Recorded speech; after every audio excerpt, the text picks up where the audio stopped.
On August 14th, 2010, 10 years ago to the day, I, along with 4 of my high school friends, met up to start our rock band that we've been planning for months. This rock band was, of course, 3 Minute Warning. Now, I've been wanting to start a rock band since elementary school, so when we finally got to meet up, this, of course, was pretty much a dream come true. We had big dreams with 3 Minute Warning. We wanted to headline all sorts of venues such as the Big Day Out, Lollapalooza, Rock am Ring. It's too bad we couldn't take it seriously, leading to the band's demise. But I'll never forget it, because 3 Minute Warning helped me to spread my wings and acclimate myself to the stage. The band also taught me diligence, perseverance, resilience, and all sorts of different things that are helpful if I want to be in the music world and much, much more. One day, even though it's not very likely at this moment, I'd love for us to take the stage as 3MW for one last time to give everybody all that we have left in the tank. We could have the performance that 3MW has always dreamed about, but as I said, it's not very likely at this moment. Despite that, however, I do have a brand new rock band in the process right now, and no, it's not Private Cowboy.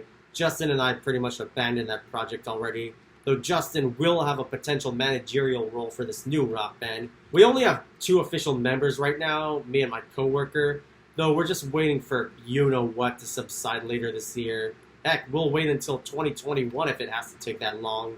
The original plan to celebrate 3MW's 10-year formation anniversary was for me to record a medley of every song that the band performed live, along with the song that started it all, Smells Like Teen Spirit by Nirvana.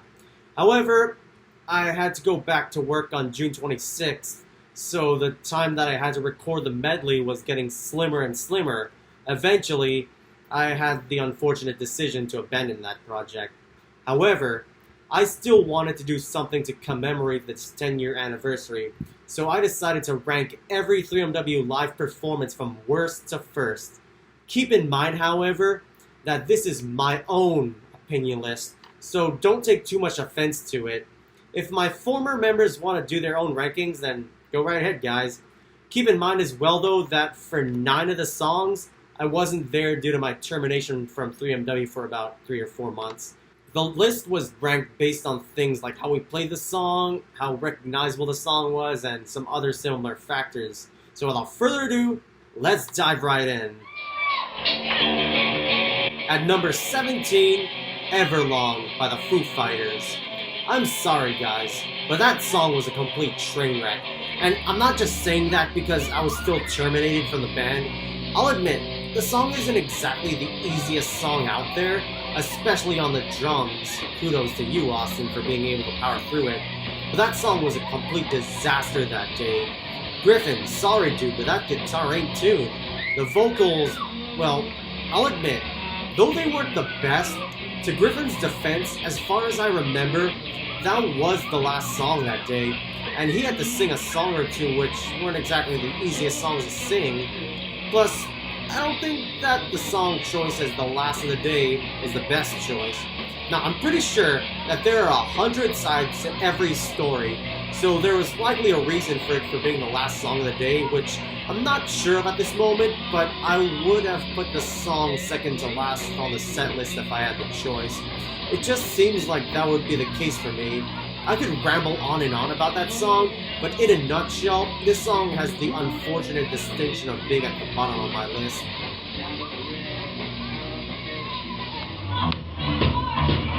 At number 16, 7 Nation Army by the White Stripes. This was quite painful for me to put as second to worst. At the time, I thought that we performed this song great, but upon looking at it again, I can say now that this song, despite being hyped, was unfortunately overhyped. It sucks because every time we played it during rehearsal or as a jam session, it sounded spectacular, but due to the fact that the chorus parts were instrumental, that would make it quite hard to know when we'd be going back to the verses, and as a result, the solo wouldn't start until a couple of riffs later, among some other gaffes. Plus, during the verses where there would only be bass, drums, and vocals, Chris was making noise with his guitar, which was a bit excessive, but I guess he tried to make it a bit interesting, so I guess I could give him an A for effort. I did something like that during the song as well, so I'm quite guilty of it too. But overall, Seven Nation Army has to be the second to worst on this list. At number 15, The Rock Show by Blink-182. So I would give this a bit of slack because even though it didn't sound that good, the song is a bit difficult. But that just raises a further question: why was that song chosen in the first place? As I said earlier, there are 100 sides to every story, so I don't know what went on with the song's choosing. Maybe it has to do with the lyrics being fitting, or I guess they wanted a bit of a challenge, who knows. I was still terminated at the time, but overall the song was quite sloppy and everywhere, and I don't think that a lot of people would recognize that song unless they're true pop punk fanatics.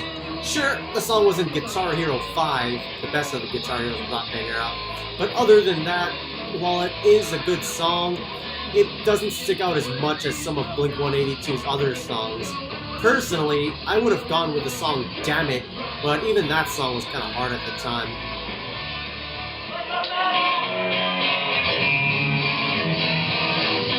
At number 14, When I Come Around by Green Day.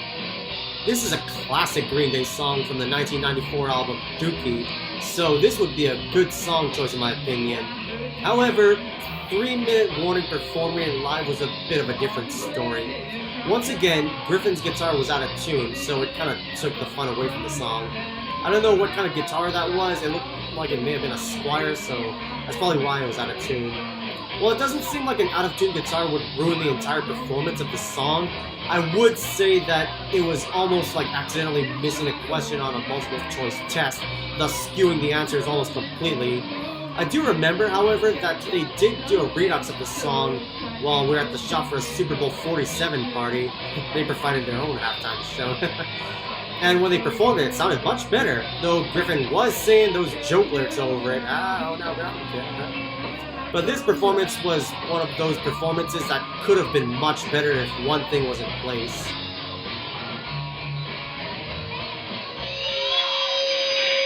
At number 13, LEXI by 3-Minute Warning.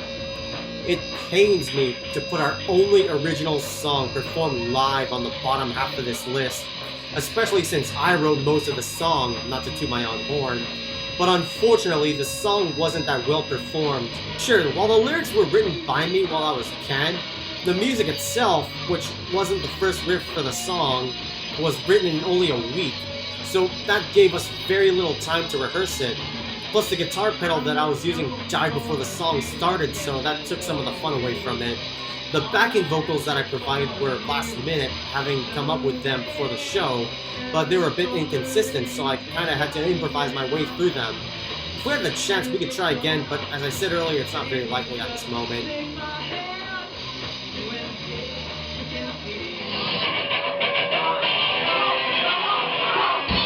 At number 12, American Idiot by Green Day.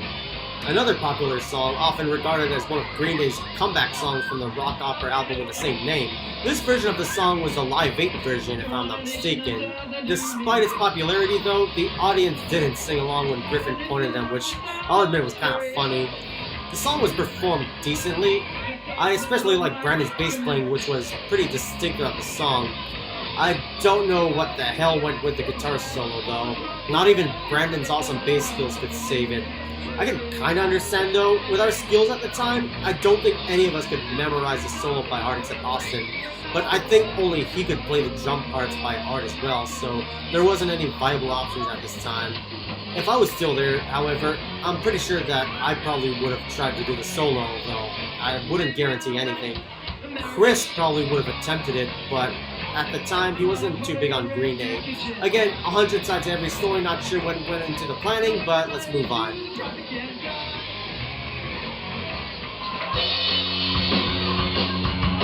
At number 11, She by Green Day. This song isn't very well known except among hardcore Green Day fans, so it may have been a bit hard for some of the audience members to understand it. Plus, it was the first song of the night for 3MW that day, so it kinda added on to that. Despite that, however, they performed it pretty well. The audience clapped along and looked like they were having fun, so sometimes that's one of the best things that matter. Overall, despite this song being in the bottom half, it was still the best song from the second show.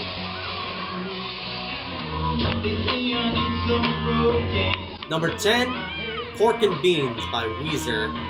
Now at the time, this was actually my favorite song that we performed live, but I guess that I was being a bit biased due to the fact that I got to perform backing vocals for the song. Originally, Austin was going to be the backing vocalist, but I guess that we either forgot or we were too lazy to move the mic stand. Regardless, it was also decently played. I got to perform the main riff during the verses, which wasn't that difficult. Plus, it was the first song played after a bout of technical difficulty, so I guess that everyone was happy that the pedal that I was using was finally fixed, but so it blew out again during LEXI. I guess that the only major thing that held this song back was something that Austin mentioned once. The song was a bit boring. I played guitar for this song, but the drum parts did sound a tad dry, so I can see why Austin was getting bored. If you listen to the original WEEZER version, the drums aren't that outstanding, they're just there. But overall, another pretty decent song. Number 9, F.O.D. by Green Day. Looking back, I always thought that this song was a diss toward me because 2 weeks before 3 Minute Warning's very first show, I was axed from the band, and F.O.D. stands for F off and die, though Brandon dispelled that rumor, saying that they simply thought that the song was good, so they added it to the set list. The song was well played, and it looked like everybody was having fun on stage because of the first 2 verses and choruses being mostly guitars and vocals, with the members trading vocals. Austin came out from behind the drum set and sang a line or two. The only major flaw with this song, however, was that even though it was the last song of the day for 3MW, F.O.D. isn't much of a song that everyone knows. In fact, I don't even think that it was ever released as a single, but that's a bit of a mild flaw, and that didn't deter that much from playing it well. Number 8, Blitzkrieg Bop by the Ramones. My former bandmates think that Blitzkrieg Bop is the best song that we've ever performed live in general since I was hired back. While I do agree that this was a great song to perform live, hence why it's in the top half, there are some other songs that are just as, if not more worthy than this one. Sure, this was the first song that I got to perform live with 3 Minute Warning, but as I said, there's some other songs worth noting. Plus, the thing that kinda killed it for me was at the end of the song when the guitar pedal that I was using died on me, so our set was delayed for a good minute or two. Great first impression, Ryan!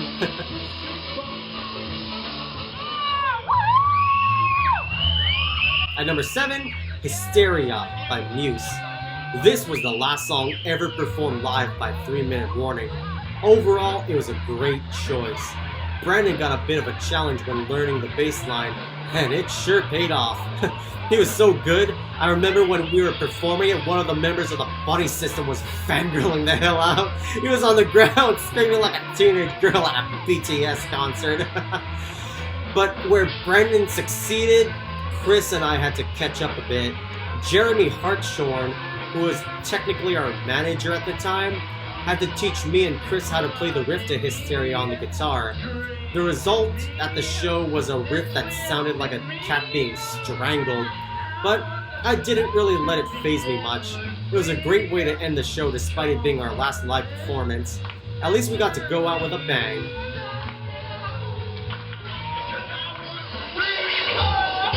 Number 6, Dumpweed by Blink-182. Now this was a pretty fun song to play, despite it being only 3 chords, E major, A major, and B major to be exact. It's probably the most fun song that we played since I was hired back that was also quite simple to learn. I remember when I looked back at the footage during the chorus part, Brandon and I kind of synced motions, which was pretty interesting.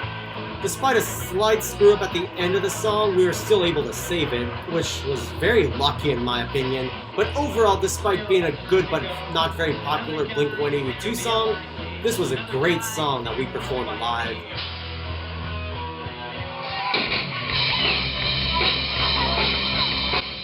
Number 5, All the Small Things by Blink-182. Now, I'm a bit salty at the fact that I didn't get to perform this with 3MW due to my dismissal 2 weeks prior to the show, as previously said. I would have loved to perform this live. Despite that though, I thought that this was a great song to perform live as well. Everyone knew it, hence some of the audience members singing along. Brandon got to sing some of the na na na parts as well, so that looked pretty fun. But overall, a great song choice and a great performance to go along with it.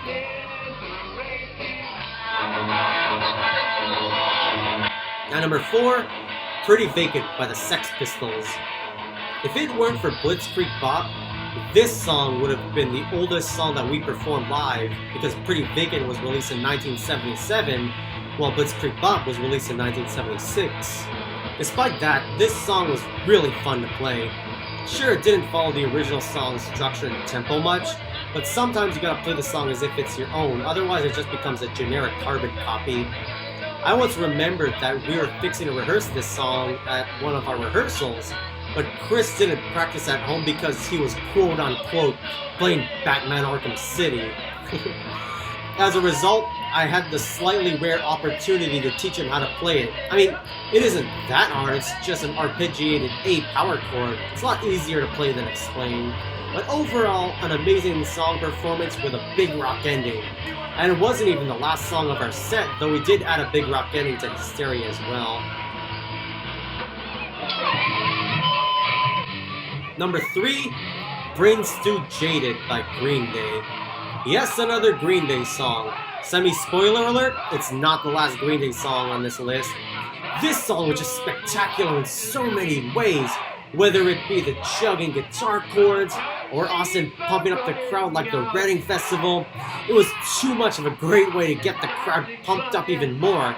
If I did have to give a bit of constructive criticism, if any, it would be the Jaded part, since not a lot of people remember Jaded, and though the song is very upbeat, they've already struck oil with the audience with Brain Stew, but it's not 3MW's fault. Brain Stew Jaded is supposed to be a medley. You can't have one without the other, and they've certainly pulled both of them off very well.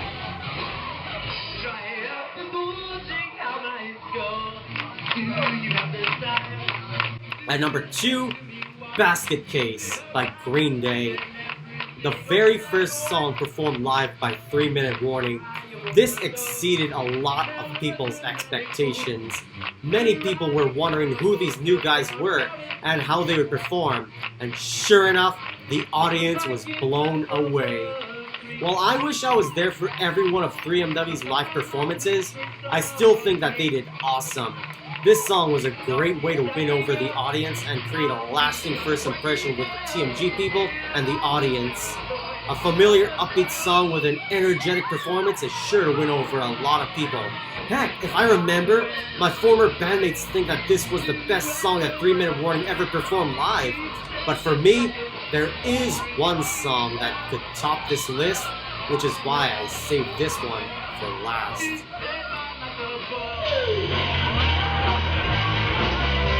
Number 1, Song 2 by Blur. Yes, ironic, but that's the least of it. Now, why did I save this one for last? Well, I'll tell you why. It was 3 Minute Warning's 4th and ultimately last show. We had already gained quite a few fans through TMG. We were basically celebrities at the Lahui Missionary Church, and so many regular attendees knew and loved us. We were preparing some songs for the 4th show, and Griffin suggested that we start the show with the all-famous song known simply as Song 2 by Blur. Without hesitation, I agreed 100%, knowing that this song would be very popular with the audience and that they love it. And even that was an understatement. Though we performed the song at soundcheck, some of the audience members arrived a bit early to hear us, and when it was time for us to go on as the first opening act, it was probably the only time where the audience was singing along before we started. We heard people singing "woo" here and there, and it was just amazing. As for the song, despite it being only about 2 minutes, that was all that we needed. I played the main riff pretty well, Brandon's bass lines were great, Chris did great, Austin did great, Griffin did great, everyone did great. And it won over our already familiar fans, and it was just a perfect song at the perfect time. And that's why this song is number 1 on my personal list.